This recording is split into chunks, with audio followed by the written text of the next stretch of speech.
হ্যাঁ, হ্যালো। দাদা দাদা দাদা হ্যাঁ, আপনি তো আপনার মতো করেই সব বলবেন জানেন, তবু আমার আমার একটা ছোট্ট একটা পরামর্শ হচ্ছে, বা ম্যাডামের সাথে কথা বলে বলেন যে মান্নান সাহেব তো জাস্ট ইয়ে করে দিবে, কনফারেন্স করে দিবে, ওদের নিজে প্রেসিডেন্ট হতে দিতেন, আমাকেও উনি তাই বলেন। আর বিষয়টা জানাজানি হয়েছে, উনি জানেন।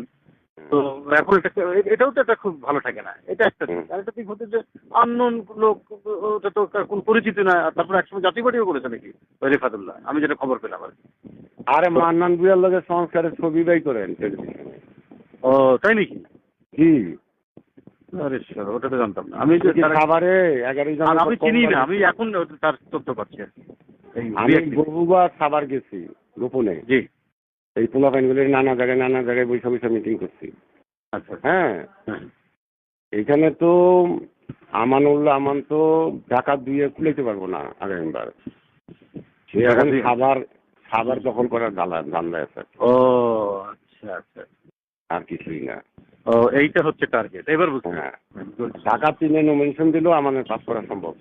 আচ্ছা সম্ভব। ও আচ্ছা, বুঝতে পারছি। এবার না, সেটাও তোর কথাবার্তা দিয়ে মনে হয় খুব ডিফিকাল্ট ভাই, এরকম সাংঘাতিক। না, আমার শোনেন আমি বলি কয়টা, মাত্র 13টা মার্ডার করছে। 13টা মার্ডার হয়েছে ওর টাইমে? হ্যাঁ, আমান 13টা মার্ডার করছে এই 2001 সালের পরে। ও প্রত্যেকটা মার্ডারের সাথে জড়িত। আরে সর্বনাশ। এর মধ্যে আওয়ামী লীগের আছে 2টা, আর 11টা ইয়ে গেছে। এখন প্রত্যেকটা মার্ডারের এগেন্সে 10 লাখ 20 লাখ করে টাকা নিচ্ছে ও। আর ওই যে উঠিয়া ছিল একটা মুস্তাফিজ, হ্যাঁ, এই দুজনের সিন্ডিকেট কইরা মার্ডারগুলো পুলিশ করাই। পুলিশ খাড়াই রয়েছে, পুলিশের অস্ত্র দিয়া ওর লোকরা মার্ডার করছে। আর এটা পত্রিকা আইছে ক্রস ফায়ার। যে টাইম টেক্সটাইলের যে আওয়াল সাহেবের খালতো ভাই হাবিব, হাবিব যেত একটা বিয়েতে দাওয়াত দিয়ে আনছে, হাবিব যায় না, তবে টেলিফোন করছে আমান ভাই আপনার জন্য বসে রয়েছে। তখন সেই বিয়েতে যাইতেছে, আমি আবার বাড়িতে থেকে ঢাকায় যেতেছি, ক্রস হয়েছে আমার লোকের রাস্তায় ব্রিজের মধ্যে। ব্রিজের উত্তর পাশে আমার লোকের ক্রস হইলো, দক্ষিণ পাশে গিয়ে ওরে আটকে মেরে ফেলাইলো ঢাকায় নিয়ে। এটা মানে ভয়ঙ্কর। এই ছেলেটা বহু টাকা খরচ করছে আমানের জন্য। আচ্ছা।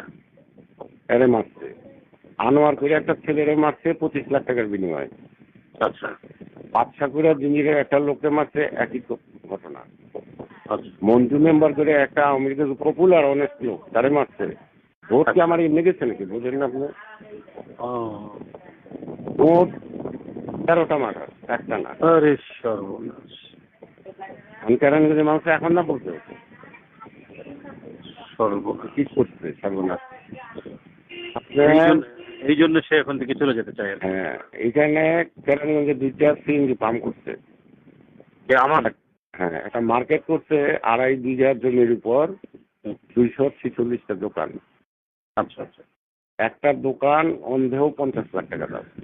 আচ্ছা নিবে 250 থেকে 300 কোটি টাকার এই মার্কেটটা। আচ্ছা আচ্ছা। টাকা যে কি হয়।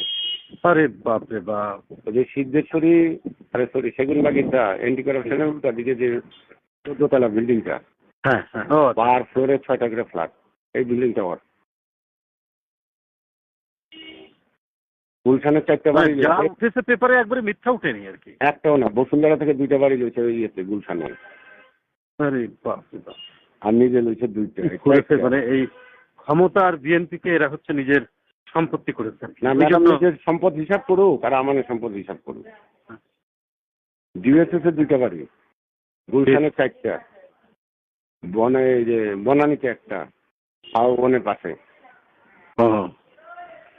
তো তারপরে শ্যামলিতে একটা, সেগুন বাড়িতে একটা। আর গুলশান ওই যে ইয়েতে আপনার ওই মোড়ের উপরে তো তোর একটা ইয়ে করেছে। হ্যাঁ, গুলশান তো আগে থেকে তার 5 কাঠা ইয়ে ছিল আর কি। 5 কাঠা ওই 91-এ নিচে। 91-এ নিয়েছে। নিজের নামে একটা নিচে, শ্বশুরের নামে একটা নিচে। আর খাবারের সে জমি কিনছে 250 বিঘা। ওরে সর্বনাশ। ওই যে 60 বিঘার জমিতে মামলা খাইছে ওর বউ। ও তো জেল থেকে বাঁচবে না। আরে বাপ রে বাপ। ওর দুর্নীতি মামলা তো শাস্তি না হয়ে উপায় নাই। এগুলো তো নেচারই হচ্ছে ইয়ে নেয়, প্রতিশোধ নেয় এত পাপ করলে। যাই হোক, ইয়ে কথা বলেন। আমি এখন এলাকায় গিয়ে যাই তো, জি জি জি। এখন আমার কাছে তো মানুষ মন খুলে সবই কয় শুনি। ও, আর আগে তুমি আমার ভয়ের দায়িত্ব মধ্যে তো- কথা বলতে পারতো না। আমার তো আগে পিছে গাড়িও লাগে না। লাগে না না। না, আমি তো সিএনজিতে গিয়ে নামি, হ্যাঁ। সিএনজিতে গিয়ে নামি। না, আপনি তো যখন চলেনই, গাড়ি- খুব এমনিও তো চলেন, ঢাকা শহরেও তো চলেন নর্মালি। হ্যাঁ, গাড়ি পেলে গাড়িতে যাই, নিলে এমনি যাই, আমার CNG কোনো তে গাড়ি থাকে না। হ্যাঁ, আওয়ামী লীগ বিএনপি কেউ তো আমার গালি দেয় না, না, এবং আওয়ামী লীগের নেতারা যথেষ্ট কিন্তু ইজ্জত দেয়। তা তো বটেই। বক্তৃতা করতেও তো কম ছাড়েন না, কিন্তু তারপরেও না পার্সোনালি তো মানুষের ক্ষতি করেন না, না, তাই না? ওই Personally সুনামটাই সবার। ব্যক্তিগতভাবে যে ওই ভিনডিকটিভ বা মানে ধ্বংস করে দিব একেবারে, না কেটে বাড়ি উচ্ছেদ করে দিব, না, এটা তো না, ওই ওই কথা ওই এই কাজ জীবনে করিও নি, তার লগে যা করার করিনি। এই জন্য যাইতেছি আজকে, মানে আপনি ওনার সাথে কথা বলেন, সোজা আর আপনি একটু কথা বললে আমি বাদ বাকিটা আমি সেরে ফেলবো ইনশাল্লাহ। ঠিক আছে। আচ্ছা।